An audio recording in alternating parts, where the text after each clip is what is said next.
It is so easy to look the part. The perfect tilak chandalu, the dedicated seva, the folded hands.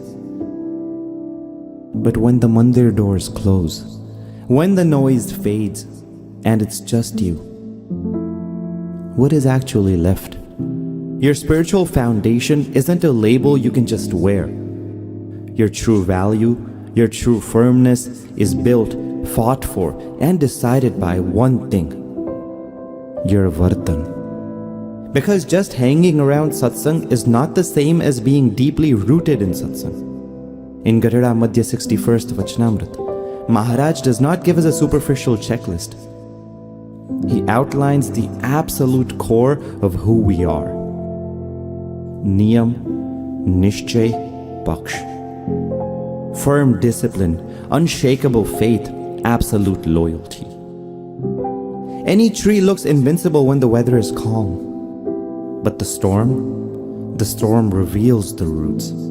The late night phone glow, the crushing stress from school, that sudden rush of anger, the heavy weight of peer pressure. Hidden moments reveal the absolute truth. That is where you are tested. That is where you decide who you really are.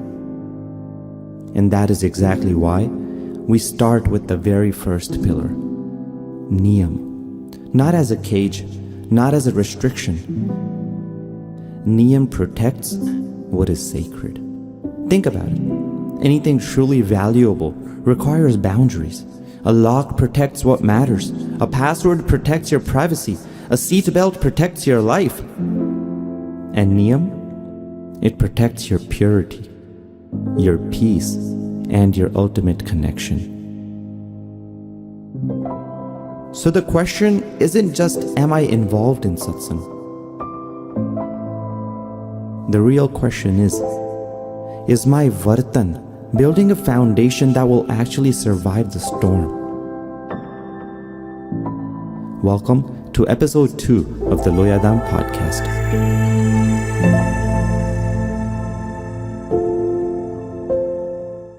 Shri Swaminarayan bhagwan ni jai, Shri Thakur ji Maharaj ni jai, Shri Hari Krishna Maharaj ni jai, Shri Ghanshyamprakashdasji ni jai, Shri Sadgurudeva ni jai, Shri Panchaso Paramahansa ni jai. Jai Saran to all of you Bhaktos. Welcome to another episode of Loyadham Satsang podcast, The Inner Awakening.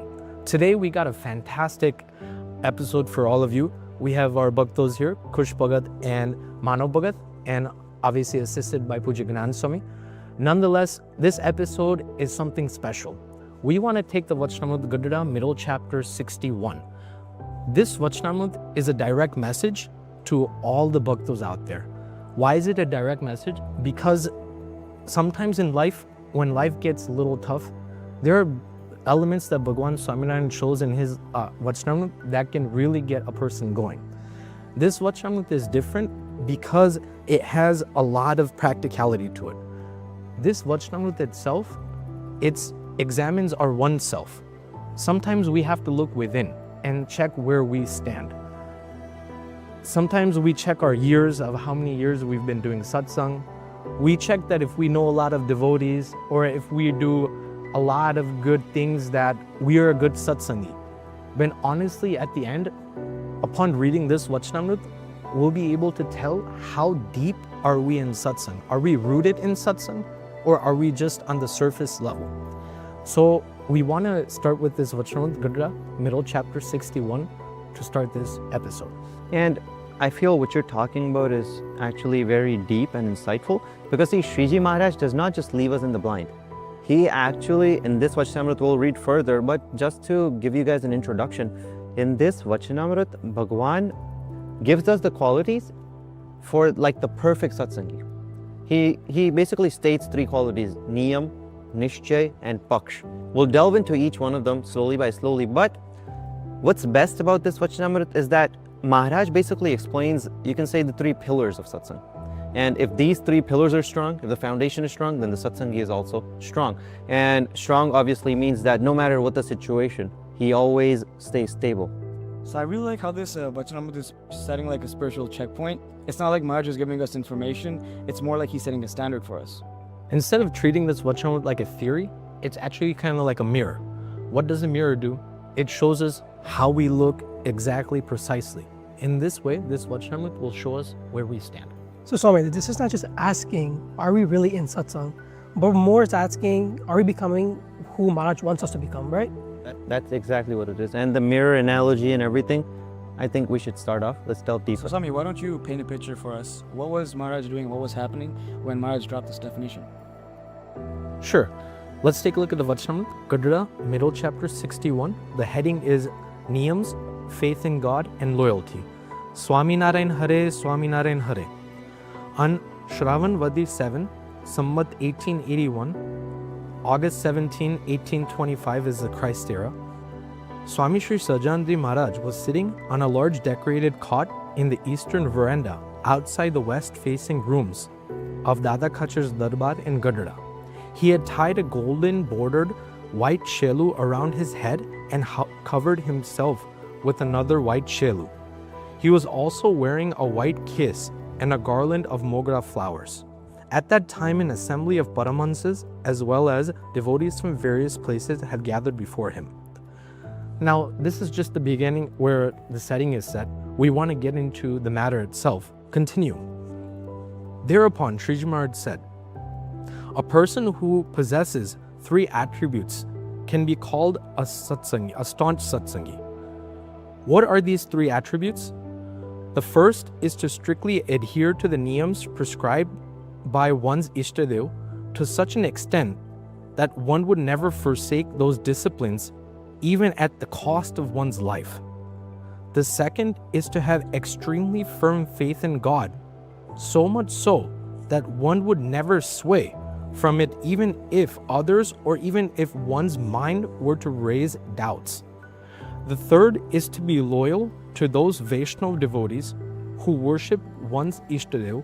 Just as parents are loyal to their children, a son is loyal to his father, and a wife is loyal to her husband. One who possesses these 3 attributes completely can be called a staunch Satsangi. Hold on, Swami.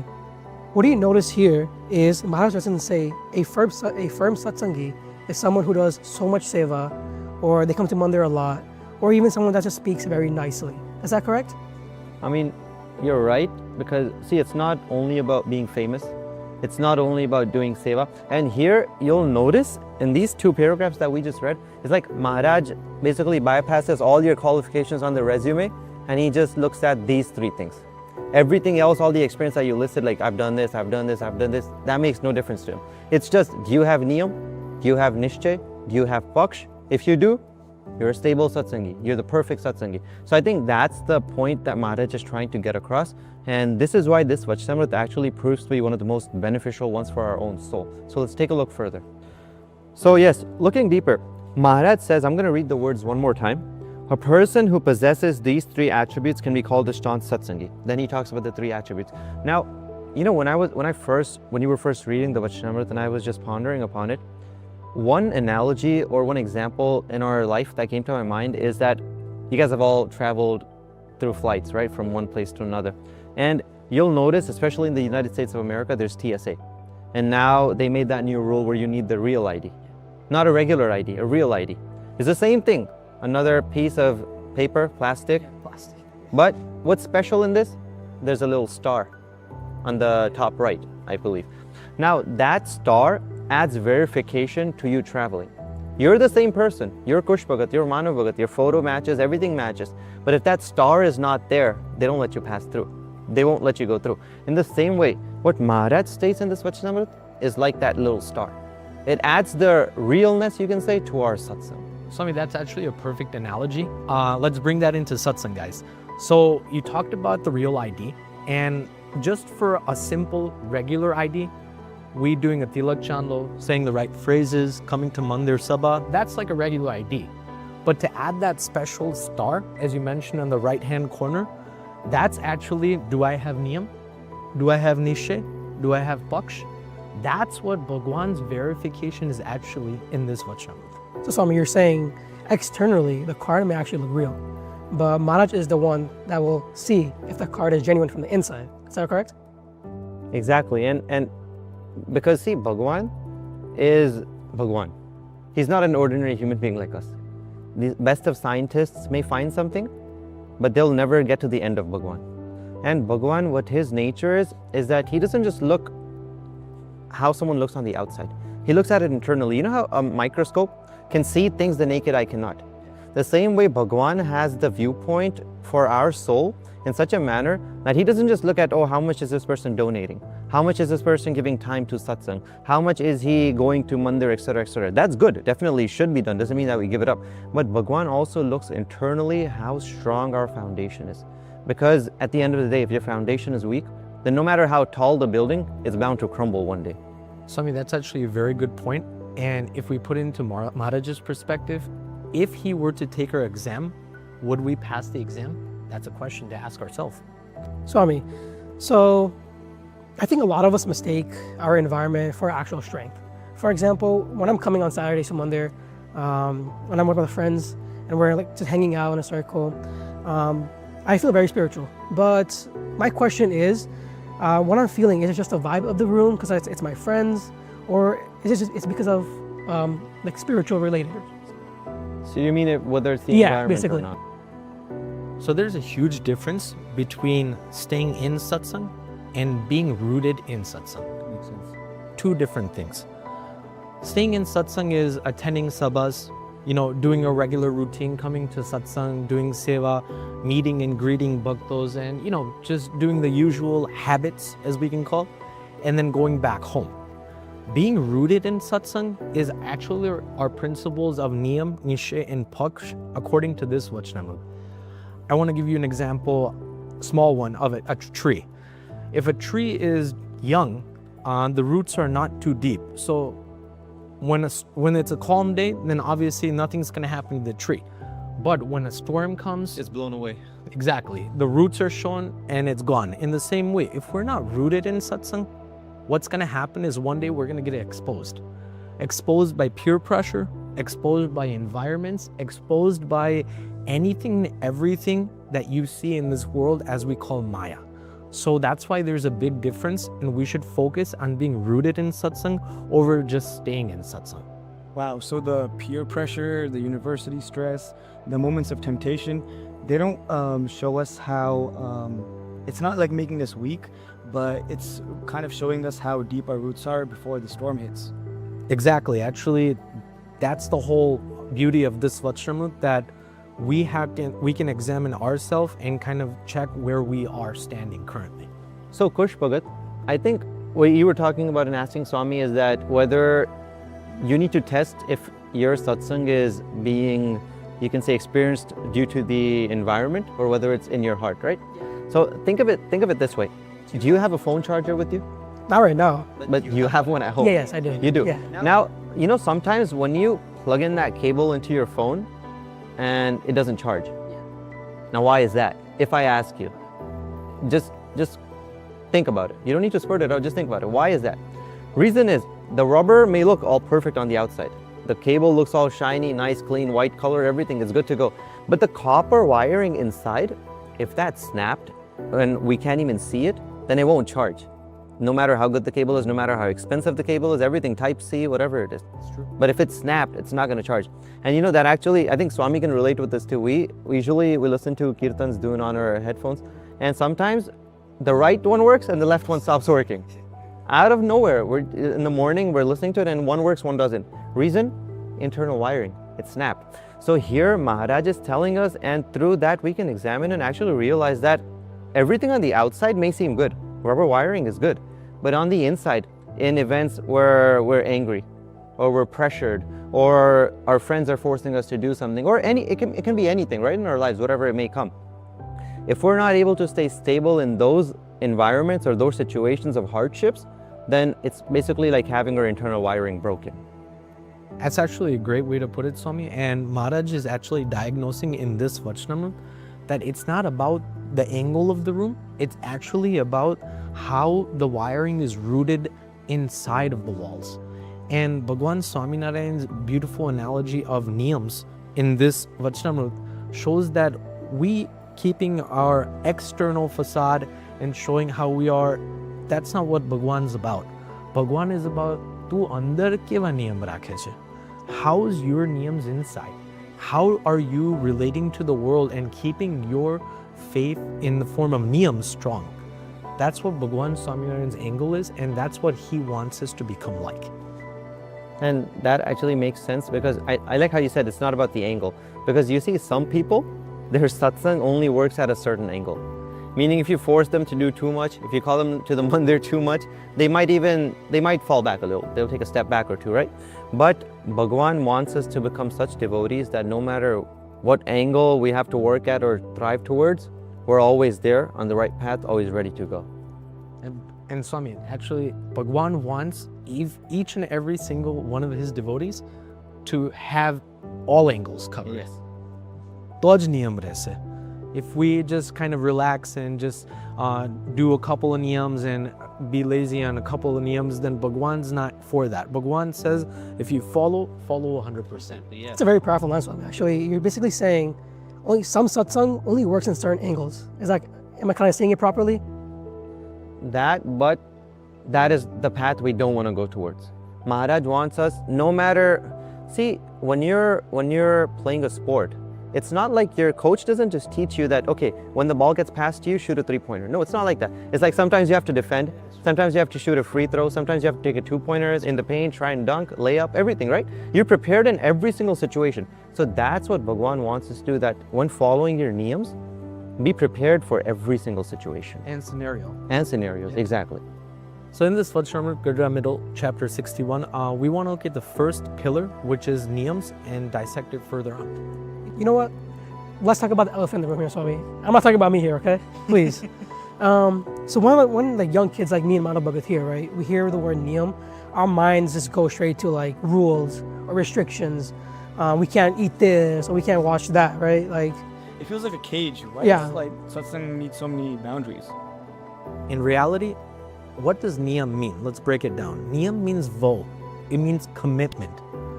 Don't put it in such a manner that, don't restrict it that it's just a random restriction. Niyams are not random. They actually protect a secret vow. Niyams actually are a protection to our Atma, our soul, our connection with Bhagwan. But nonetheless, before we even go into that, let's think about valuables in the world. A bank, obviously it has a fence or protection, so the money inside is protected. Hospitals have very high security clearances on certain levels because of the people inside. In the same way, the world has restrictions and niyams that we might not see as restrictions or niyams, but if we can put it into perspective, you can say protection, security. In the same way, our niyams are actually very, very good, you can say, commitments and vows that protect our Atma, our soul, so that Bhagwan stays inside of our soul. If we do not adhere or follow by Bhagwan's niyams, then Bhagwan will not stay inside of our Atma. And it's very important that Bhagwan stays inside of our Atma. So niyams are not just some random restriction, they're actually sacred bond with Bhagwan. So when niyams feel difficult, we shouldn't ask, oh, why are we doing these niyams? It should be more like, oh, what are we protecting? Exactly. And I think what you said about the bank really hit me off just now. How, see, you go inside a bank, there's a security guard at the front door. You go inside even more, there's a big vault, there's another security guard there. You go inside again to your locker box, there's another security guard there, plus you have a special key where you put it in, the bank manager comes in, he puts in the second key, then you get to access your valuables.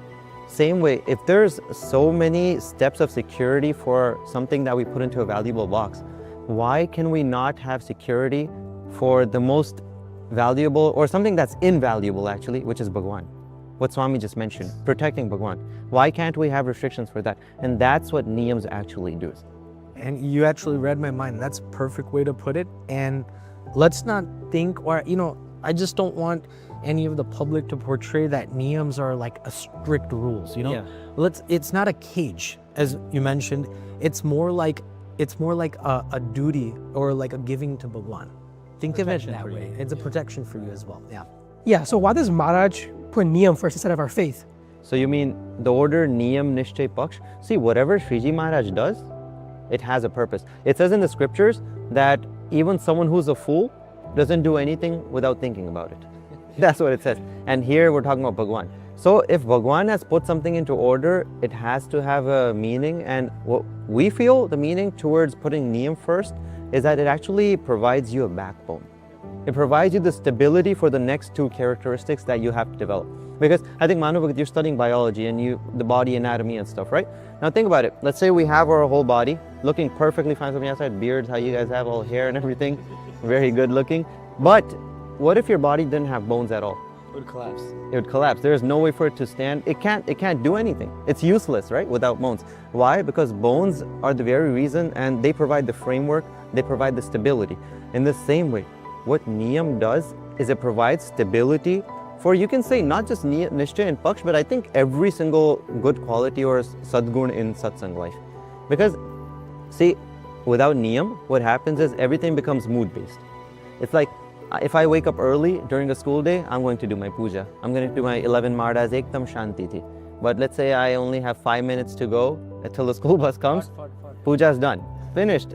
Bhagwan came, Bhagwan went, I didn't even know. I'm sure they've been through that. I've been through that. But see, and then another thing, if it's, let's say you're with your friends and you have a niyam of not eating outside, you follow it very well. Your friends are there pressuring you. No, you got to do it once. You got to do it once. Mood-based. Yeah. It'll happen. But if that niyam is strong, then no matter what happens, we'll be able to stay aloof from it. When we go to an ocean, or when you're sailing in a boat or somewhere in the ocean, you never drink that salty water. You see it all around you. You never drink it. Why? Because you know it's not for you. In the same way, when your niyams are strong, when your inner stability is strong, you know that everything outside that's there to waver you is not for you. And that's why Bhagwan wants us to develop the factor of niyam first, so the other two can stay strong. You know, Swami, many people, especially our bhaktos, think that niyams are like restrictions. Yeah. But in reality, they're not restrictions. And what I want to tell you is that sometimes if we feel like if we don't get our way, then, you know, we are not free, we're locked up. And if we can do whatever we want according to our mind, then that's true freedom. But that's actually the opposite. True freedom is actually controlling what controls you. Wow. True freedom is that. And in reality, you not able to scroll on your phone, you not able to or cannot get angry, or anything that takes you away from Bhagwan, anything that you cannot do. By doing that, you actually are controlling yourself and becoming a better Satsangi. So don't think of niyams as a restriction. Think of niyams as actually spiritual training for the soul. Yeah, that line really stands out. It's like you have to control what really controls you. Exactly, because see, that's where true strength is. Everyone else, if everything's good around you, everyone can be good. But when things get hard, that's when the real test is. Like, see, one story that comes to my mind is Djokovic, one of the greatest tennis players to step foot on this earth, right? There was this article about him, and it said that how he developed this some kind of a situation, or you can say medical condition, where he had gluten intolerance. Anytime he would have anything that pertains or consists of gluten, what would happen is he would be drained of his energy mid-match. Like he's playing, and in the middle, he would just feel tired out of nowhere. So he had tests done, and he realized this. Now, once he realized this, he stopped. No gluten, no dairy, no sugar. Completely from his diet, like full period, stop, done, not so whatsoever. Now, imagine that same person, he has Wimbledon finals, he wins the title, he's the winner, he has an after party, everyone's gathered, all his friends are there, his coaches, his family, everyone's there. And there, they have, like, let's say, world-class pizza, one of the best, right? And they hand him a slice. At that point in time, Djokovic says no, that I'm not gonna eat this. It's his party, he's won, he doesn't have anything to prove to again. He says, no, I have to get to practice tomorrow morning. Now, the fact that he says no to world-class pizza is not something everyone can do. Yeah, I agree. Sorry, but even for the average person though, it's like a diet feels like a restriction. Like, take an example. For me, I'm not an average person. You give me a pizza, I'm eating that no matter what. No matter what. I'm eating it right in front of you, even in fact. And I think choosing him This is the very reason why he's the perfect candidate for the Niyam episode. I agree 100%. Swami. But no, going back, getting serious, restriction. It's not always about feeling, it's not a negative impulse. You see, when you're sitting in a car seat, and let's say you have the most expensive car in the world, it goes as fast as you can imagine. What if you don't have your seatbelt and you crash into something, or someone crashes into you? Then it's done. It's the end of whatever, right? But that seatbelt, it's there to restrict you. It stops you from moving freely, but it protects you. Same goes for a Niyam. It's not a restriction, but rather think of it as a protection. If you think of it in the positive manner, then you'll never feel that burden. And let's say you do become Yokovic one day, Kush Bhagat. I hope so. And you hope so. And you have to give it that pizza, it'll be easy for you. It won't be hard. You know, Swami, everything has to be tested. And for this element of Niyams, the test is in hidden moments. When no one's watching. When you're alone. Maybe on the phone, on the computer, maybe with your friends. In those kinds of situations and environments. That's when you really know that, am I in Shriji Maharaj's Niyam base or am I out of it? And at that time, at the spur of the moment, your vichar, your samjan is actually tested to the max with this one pillar. That how strong are you? No matter what, just one thing, Bhaktos, that no matter what, Maharaj is always watching. And it's so funny because the human, or you can say all human beings, are scared of CCTV cameras. But they're not scared of Bhagwan. CCTV, if it's there pointing at you, you won't dare do the wrong thing. But why do we never have the thought that Bhagwan is always watching us? And you see, the real, you can say, examination is like the Swami said, it's when you're alone. It's not when you're in public, because when alone or solidarity is where you're tested. Your mind is like a battlefield, and that's where it'll actually be like, okay, just this one more time. Let's say you're watching something and it's something you're not supposed to, or let's say you're eating something and it's not something you're supposed to, or it can be any of the panch vishays you're taking in through your indriyas and it's not supposed to as a satsangi. Now, your mind is always, see, the mind is also your friend and it's also your enemy. But usually it's usually the enemy. It'll tell you one more time, not just one more time. I'll stop from tomorrow. It won't happen again. It won't happen again. But it just keeps on going. It's a cycle. Sure, they've been through that. You know. Anything to say, Kushbhagat? I think that's very encouraging, Swami. Actually, I think not just me. I think even Manav Bhagat even. I think we kind of, I guess, just think that Maharaj is only thinking about our mistakes, or he's only watching our mistakes, not really anything else. So No, it's not like that. See, now think of a situation where you're watching something and a pop-up comes up and it's something that you're not supposed to watch with these eyes as a satsangi, right? And you close that video. Now you're alone in your room on your laptop. There's nobody watching you. When you close that video, no one else is there to applaud you. They're not going to clap for you. They're not going to say Shabash Kush Bhagat. None of that stuff. But Bhagwan, he's there in our hearts, and he's actually, you can say, the witness to each and every single millisecond of our life. He's giving that congratulations. Exactly. He's the one that's clapping for you. But no there. one can see it. No one can see it. So it's not like Bhagwan only looks at your mistakes. He also looks at the good stuff. But the thing is, Bhagwan, he gives the fruit slowly. You don't get the results right away. You have to wait, persevere for a long time, and then he gives it. Great way to put it. Yeah. So Bhaktas, actually, I have an inspiring charitra in the time of Bhagwan Swaminarayan, a prominent female devotee by the name of Chandaba, and she actually had a strong niyam of not engaging with the opposite gender at all. Sankhya Yoga. Yep, Sankhya Yoga. No male contact. And one day she was walking and she must have stumbled, and upon stumbling she broke her hand. And upon breaking her hand, there's all these bhaktos and people gathered and catered to a doctor. The doctor was a male, obviously, and she found out and she figured out it was a male. So she's like, there's no way I'm actually gonna go and do this. I'm a devotee of Bhagwan Swaminarayan. I've taken the niyam of not having any contact with the opposite gender, so I can't do it possibly. Swami, मन तो कसो आगे रहलो बोलो, वो तो खबर नहीं हूँ करूँ बापा. Well, here's what Chandaba did. She waited. She did Bhagwan's bhajan. And what happened was, after some time, Maharaj himself came and as a doctor, Bhagwan himself healed her hand. Now, here's one thing. It's not about, the restriction of, that Kadak Niyam Padyon. It's not like that. It's actually that she herself stayed firm with her niyam, and due to that, Bhagwan himself aided her. Yeah. And we as satsangis must learn that, it's not always about, following sometimes and not following the other times. It's about keeping strong faith wherever you are in the form of niyams. Wow, so her conviction was stronger than comfort.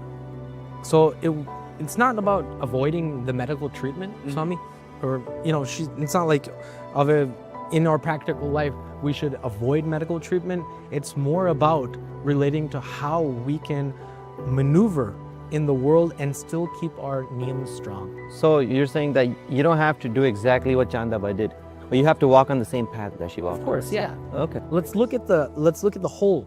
Okay. Yeah. Okay, so let's make this very practical for everyone listening and watching at home.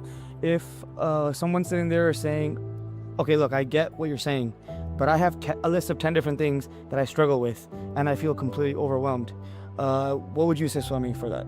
I mean, honestly, Swami, what I would do is don't take everything all at once. Yeah. Step by step. The world wasn't conquered at one time, obviously. Did they say what? Greece wasn't built in one? Rome wasn't built in one day. Yeah, exactly. It took many, many steps and years to do that. In the same way, see what your mind is conquered by. Check yourself. Take one step at a time. Make a list. Be like, is it laziness? Is it anger? Is it ego? Is it doubt? Is it phone addiction? What is it? List it out, and then what you can do is take one, pray to Maharaj that, Maharaj, help me conquer this one vice that is, breaking me from my niyams. And think of it where Bhagwan will help you, but you have to sincerely pray. And that's the way that niyams are actually bound and created. Niyams are not created where you just keep doing one thing every day as a habit. Niyams are created where Bhagwan helps you remove your vice, and thereupon, one by one, step by step, in your mind, you feel that as a Satsangi, I should follow this niyam. That's from the heart, compared to kind of like a habit. Yeah. It's like you need to know why you're doing something, except for like, oh, I'm just told to do this, I'm just going to do it. Exactly, like a habit. Yeah, that's actually a great way to There's put an it. underlying layer of understanding that comes with it. And usually, if you think about it, our habits or the big list that we have, it's not even that big. Sometimes it's very small things like laziness, waking up 10 minutes early to fit in our puja properly. That's nothing to do. And what happens is we tend to take it like we're carrying a big burden on our head. So if we don't, we can get rid of that through, like what Swami mentioned, understanding. That's what helps you actually get past that stage. That's the main thing. Understanding where you know that you have to tackle one thing at a time. Don't overhaul. That's the main key. Yep. Nowadays, right now, young students and college students, they feel like, if they do the Shikshapatri part, or if they read the Shikshapatri, right, there's so many niyams listed by Maharaj that they think that, I have to do all this. I'm not even going to remember this. And to go to Akshardham, I got to do everything. But actually, Bhagwan is not like that. He's very practical. You got to just do one step at a time, and Bhagwan will become that step for you to put your foot on and go higher and higher. Yeah, That's very nice. So Swami, I see what you're saying about taking one name at a time, and I tend to actually do that, but our minds are like jumping place to place all the time and like wavering like a flag, right? So how do we control that and stick to our niyams? Repent, pray, and restart. Sometimes when we're going through that phase, we're gonna fail. I mean, as we mentioned, as mentioned in the previous episodes, Albert Einstein, Steve Jobs, but I don't want to repeat that. But what I'm saying is, don't let your mind trick you into quitting. That's not the whole objective. A firm Satsangi's description is not quitting. A firm Satsangi's description is one who fails and then tries again. There's a Kirtan by Brahmanand Swami, Harijan Sachare Je Urma Himmat Rakhe. A very inspiring, a very courageous Kirtan that all of our bhaktas should listen to, because in the time of high school and college, been there and done that. I'm sure you've been there and done that. Yeah. There are a lot of obstacles and a lot of adverse environments that we as Satsangis have to go through. There's a saying in Gujarati, Udi Ganga. The Ganga is going one way and we have to swim in the opposite direction. The current of the Ganga is very strong. In the same way, the Maya's current is very strong. But as Satsangis, if we don't quit and keep Harijan Sachare, Je Urma Himmat Rakhe, Kirtan in our mind, we'll definitely be able to keep moving forward in Bhagwan Swaminarayan's vision. Sorry, that topic really feels more practical. I thought it was going to be overwhelming when you explained it, but it's very practical. And it is. It's not about becoming discouraged. Like, how you said, what if you slip? You fall. No, it's not. It's like in Gujarati, they're just saying, Je chade, ej pade. Yes. One who climbs, he's the only one that falls. If you don't climb, then you're not going to fall. So when you're trying, you're bound to fail. You're bound to fall. But keeping Bhagwan with you, keeping, repenting, praying, repeating, like Swami said, doing that is the way to actually keep on moving forward and forward. And one day, it's like you'll feel that wasn't even there. Yeah, so we just have to basically turn a discussion into action. Exactly. Yep, Exactly. that's a good way to put it. So guys, I think out of today's discussion, it was actually very beneficial. Not just for you, but I feel I also got something out of it, because out of the 3 terms Bhagwan explains for the true Satsangi, Niyam is what we focused on. And see what Bhagwan told us and what we discussed through different analogies and everything. Think of it in this way, it's not to discourage you that, I'm not following this Niyam or I'm not good enough. No, it's there to help you actually tread on the right path and make yourself stronger. One step at a time, we discussed that as well. So just praying to Bhagwan that he helps us tread this path in a more fundamental and better way. Good way to put it. I think my biggest takeaway is that when I follow Niyams, it protects my relationship with Maharaj. Yeah, I think similar to you. I think for me is all those hidden moments that really matter more than we actually realize. So I think for me it's like that. It's a beautiful way to put it. Just like how, Satsangis, we talked about Satsangi Niyams. We Santos also have Niyams, and we also take very much, caution in staying in those boundaries. So today's episode was fantastic to recap for Satsangis as well as Santos as well, Swami. So hopefully from today we learned that where we're weak, we need to improve. Where we're strong, become even stronger, right? And hopefully Maharaj gives us the strength to do that continuously. Thank you everyone for tuning into today's episode 3 of the Loyadham podcast. Stay tuned for the next episode. Jai Swaminarayan.